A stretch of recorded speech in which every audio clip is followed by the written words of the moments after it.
site and right now live on the Pure West Radio Facebook page, where we want you to get involved with tonight's show. Coming up, we will look through all of the weekend's local action and big stories. We'll also look ahead to the upcoming round of football with the West Wales Cup returning this weekend, and why Haverfordwest continue to dream of Europe after another exciting win at the Oggy Bridgemeadow Stadium on Saturday. We've got local rugby covered as well, including news on why one match was abandoned after abuse directed towards the referee. We'll get into that shortly, as well as looking at plenty of other exciting matches from across the county. And in part two, give us your thoughts as we preview the Six Nations with the 2025 edition starting in Paris for Wales on Friday night. With me tonight, Fraser Watson, Tom Dyer, and another man that Ruben Amorim would definitely pick ahead of Marcus Rashford. It's Gordon Thomas. How are you, Gordon? All right? I'm very good, Ben. I'm apparently in the right age bracket now. I didn't want to say that, but apparently you are, according to Amorim, after that excellent win last night. I've forgotten what winning feels like, Gord, so enjoy that win at Fulham. Yeah, I did enjoy it. It wasn't a great game, but 3 points, Ben, is all that's important as far as Man United are concerned at the moment. And obviously a similar story for Tottenham as well. I couldn't believe it. We're above you in the table. You must be poor, mate. You must be. Well, most teams in the Premier League are above us in the table right now, Gordon. They are. They are, mate, yeah. I have to say I did think we'd beat Leicester yesterday. Yeah. I miss hope yet again, but there we are. The rude Hullet touch. Yes, indeed. Fraser. Another Man United man. Evening to you, Fraser. Were you covering the Man U win last night? I was just wondering, is there any more annoying kickoff time for supporters than 7 o'clock on a Sunday night? I actually wasn't, thankfully, but like you, I've pretty much forgotten what it's like for my football team to win at the moment. That was another depressing outlook. But apart from that, watched a good game on the weekend. St David's in seconds. That was a close finish, and then pretty much you quickly diverted that, Mr. Watson. We're talking about Swansea. I'm not spending any time talking about Swansea. At least Cullen scored. At least he did, yes. The equaliser for about 30 seconds before Norwich went down the other end, but there we are. But no, apart from that, staying safe here. But the Gardens had a bit of a battering from the Storms. I don't know what it's like on your side of the bridge. But... Yeah, another wet and windy night, isn't it, across Pembrokeshire? So do stay safe wherever you are. And we have to say, welcome back to Pure West Sport. We've missed you. Tom, how are you? I'm very well, thank you. It feels odd being back here on a Monday evening, but loving it. Thanks for opening the door again. Where else would you be? Since last year, have we? We haven't. Happy New Year, guys. Exactly. Yeah. Where else would you be on a Monday night, Tom, than here with us? Eh? Exactly. And Liverpool are doing all right in the Premier League. Just want to. Yeah. Anyway, we'll skip over that. I think actually it's the fact that Tottenham are 1-0 up going into that Carabao Cup semi-final next week that Ange is still in the job. I think had that not happened, I think he would have been gone by now.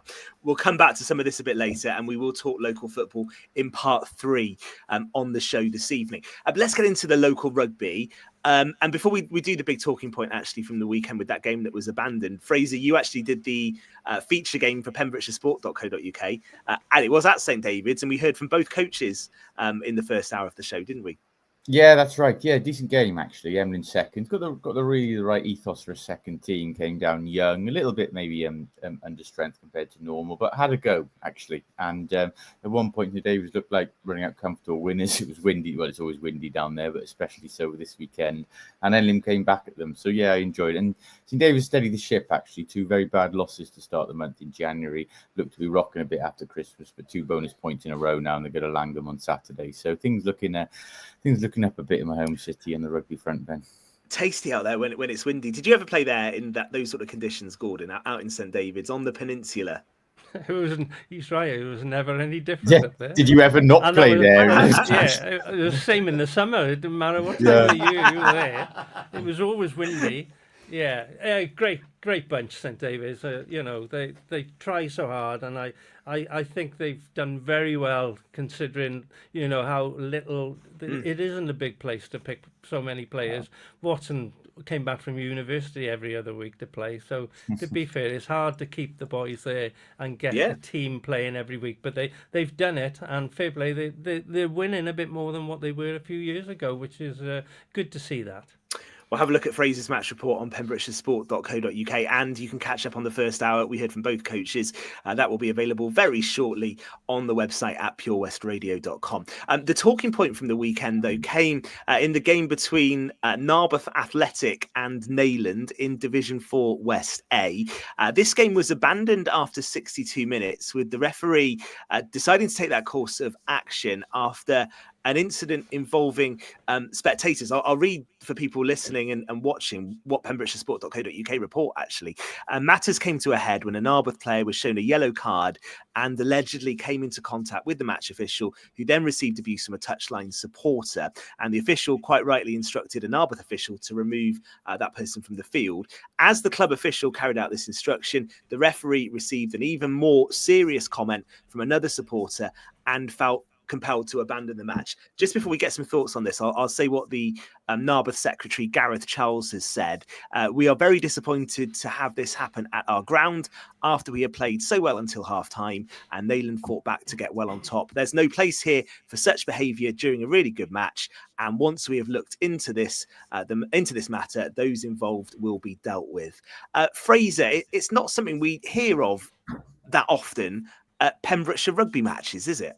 Well, funny enough, the last time we did happen, I think it was a couple of years back with two sides we've just been speaking about. Neyland were involved in home to St. David's. Now, yeah, look, none of us have witnessed this. That's the first thing we should say. So I'm not going to come here and try and give any kind of expert eyewitness account or weigh in too heavily on it. But by all accounts, it's you have to be honest, it seems like Narberth Athletic the side at fault here. The player sent off or yellow carded for putting his hand on a referee was from Narberth in the back row, and the supporters involved were Narberth supporters as well. So we should be clear about that. I have also heard several accounts from people who were watching it, one neutral person as well, that they felt the referee was very hasty in calling it off. So we should also consider that as well, that it might have been a rush decision. But it's just sad to see, really. It's a top of the table clash. It's been a good title race. You know, Neyland, well, Camp significantly were in control of it, fought back from 11-0 down to lead with a bonus point, which, should the result stand, really does put them in control of the title race. Theirs to lose, but it leaves a sour taste, and it certainly does overshadow that as well. So, you know, there has been a bit flown around on social media, not too much, thankfully. I hope not much more now. Just obviously we reported to WRU and let them deal with it. I think 62 minutes in, the result will stand. That's just my personal thought. Hunch what they'll do, but obviously they've got a decision to make on that as well. Yeah, and Gord, your thoughts, because I think the first thing for a match official to be in the position where they feel they have to abandon a game, that's not something an official would do lightly, I don't think. No, definitely. It's just sad all round, to be honest with you. A lot of old school rugby players always have a lot of respect for all the officials, and for this to happen on Saturday is very disappointing and concerning, really. I mean, we don't need that in the game at all. The game is hard enough without any incidents of that matter, with crowd getting involved as well. It's just sad. I mean, Gareth has hit the nail on the head, the secretary. You know, they will be a little bit embarrassed as a club with this happening, and they will deal with it, and we just have to move on. Unfortunately, incidents like this come up every now and again, but on the rugby side of it doesn't happen too often, and let's hope that long may that continue as well. We don't want to be talking about that. We want to be talking about the rugby on the field. And actually, Fraser, just the fact the ref had to make that decision for that abuse to be at that point, and obviously we don't know exactly what happened. We weren't there, but for someone in the crowd to behave in that way, they're doing the club no favours either, are they? That's the issue for me. And clubs like Narberth have got a great reputation, and in my eyes, this won't change it, because this will be looked at by the WRU. That person should be dealt with if the incident happened as it did. But they're not helping their clubs by behaving that way, are they? Oh, no, of course not. It reflects very badly on Narberth, whatever happens now, if they're deemed to be the reason that the game was called off, or their supporters. You know, again, we don't know what was said, so how the referee felt. I suppose we've been critical to his decision, whether he should have just dealt with the supporters or abandoned the game. I don't know. I'd have to have seen it with my own eyes to have made a proper judgment on that. But it depends whether I suppose he felt threatened, or how bad the abuse was. I suppose is quite critical in what he then did next. But like we said, it's just a shame that we're talking about it when we should have been talking about a top of the table clash, really. We'll follow what happens with the outcome of that, and as Narberth have said in their statement, that is now with the WRU. So we'll keep an eye. You're both of you think 62 minutes means the result will stand? I mean, it's still got a fair bit of the game to go, but it's a decision for the WRU to make. Certainly, when you Mm. consider the amount of injury time these days, you're probably talking over 20 minutes. 24, 25, 11 is obviously a comfortable lead, but it's not insurmountable. And it's a different situation a couple of years ago, I think, with the Neyland St David's one, because I believe that was in a COVID season when the leagues weren't actually that competitive. So it wasn't so critical whether the results stood or not, and the game didn't have to be replayed anyway. So, yeah, that is a big decision for them. You'd think, from a Neyland point of view, if they're leading 24-11 and they're deemed not to be at fault for the game being abandoned, you'd feel very, very hard done by, wouldn't you, if you're forced to replay it? But we'll see. I think they'll have to hear representations from both clubs. That's how it works now. Yeah. So once they take them in, they'll decide. Okay, we'll bring you the outcome of that, of course. Let's look at some of the other results from the weekend, and there were some interesting ones across all the divisions. Gordon, for Narberth's first team, it's been a challenging season. We've said this before, and they went down against Llankenneck, didn't they, on Saturday? It's a difficult league, isn't it? And they're really having to fight every single week, Narberth's first team. Yeah, they've stepped up to another level, and we've spoken about it every week. It's been very tough for the boys involved in the squad, but they galvanise, they turn out every week, and they do their best, and that's all you can expect from any side. So it is what it is at the end of the day, Ben. It's going to be a difficult, long season. They will probably get relegated, and then they'll regroup and go again. But actually, Fraser, you could apply the same to Crimmock as well, couldn't you, in the Championship? They've fought every single week. They were beaten again at the weekend by Ammanford, but they keep turning out. And you hope both of these teams, the playing against tougher opposition, longer term will actually be of some benefit, I think.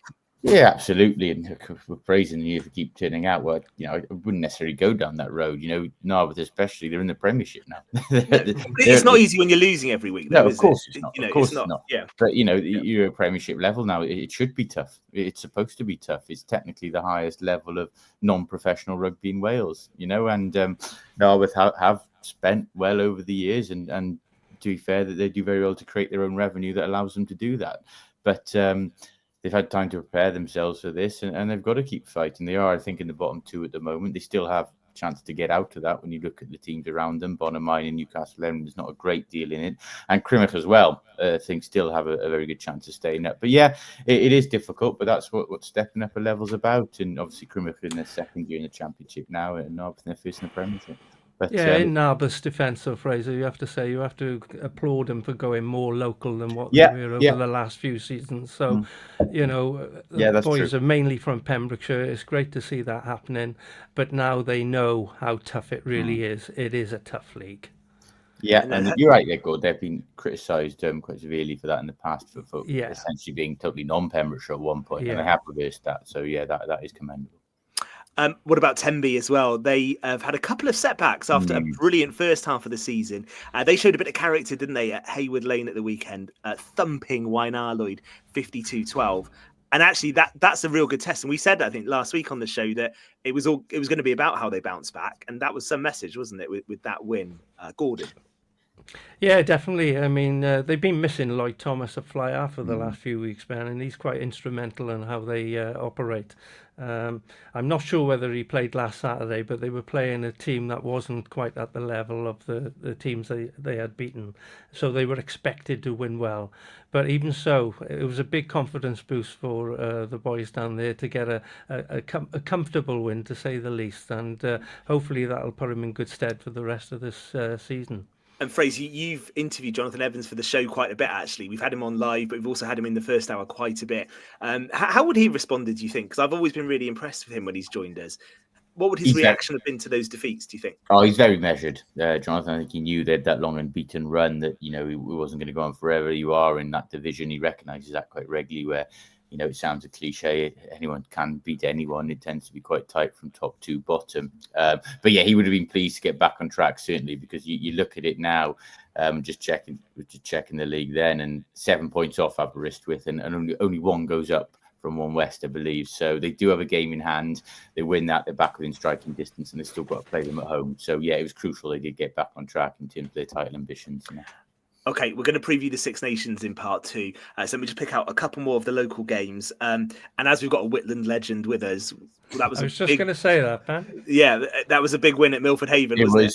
It was a vital win for Whitland. It looks very, very grim now for Milford, though, on the other hand. You have to say, I mean, actually speaking to a couple of their coaches last week, the situation there, I think they've got over a team not playing from last season. You know, their injury list is pretty chronic. When you look at the names, it's the same old names. Dan Birch, who Gordon knows well, he's back now playing. He was only going to be involved helping in coaching. So, you know, they've had to almost go back a few years, and unfortunately it is that situation, and we do get it, and we've all seen it with old rugby sides where, you know, they're flying on the way up. When it's tough and you are in a higher league, boys do tend to drop off for certain reasons, and they have had their injury problems, and the shutdown hasn't helped as well. And unfortunately, the outlook has meant that maybe commitment has wavered a bit as well. And fair play to Steve Martin. He's still going there. He's fully committed, and he's done an excellent job there over the years. But I'd actually be amazed if Milford got out of this relegation problem now. I think they're as good as gone, to be honest. Whitland needed it. They've been poor themselves this season as well. So a bonus point win for them is all that mattered. But at Milford's expense, unfortunately. And a former teammate of yours is still playing too, Bryce? Jack Mason. Jack Mason back playing for Whitland. Playing for Whitland. They wheeled him out again. So he must have been a must-win. There's still time for you to get your boots back on. And We've said it before, Gord, haven't we? We have said it. Ben. He's younger than me. Yeah. Okay. And from a Whitland legend to a Haverfordwest legend, Gordon, a narrow defeat for... I'd say a leg end. I wouldn't say legend. A narrow defeat, wasn't it? 21-19, home to Shandong. Yeah, that's where Haverfordwest at the moment. Very disappointing defeat at home. They've come short in the big games this season, to be honest with you. You know, but that's the way rugby goes, isn't it? They're in the top half, but I was hoping that the Blues would have done a little bit better than what they have this season. But there we are. Okay. I won't say anymore. I'll get myself in trouble. PembrokeshireSport.co.uk has excellent coverage, as always, from the weekend's rugby, with match reports and photos as well. We will stick with rugby in part 2. We're going to look ahead to the Six Nations, so give us your thoughts as well. Did Adam Jones audition today to be Warren Gatland's replacement? That was some press conference he gave. I don't know if you've seen the clips. A breath of fresh air, wouldn't he? A breath of fresh air. We'll talk about that, and we'll rate each side's chances going into the 2025 tournament. That's coming up in a few moments, live on the Facebook page and on DAB Digital Radio this evening across Pembrokeshire. Eaton-Evans and Morris Solicitors have traditional values, but they have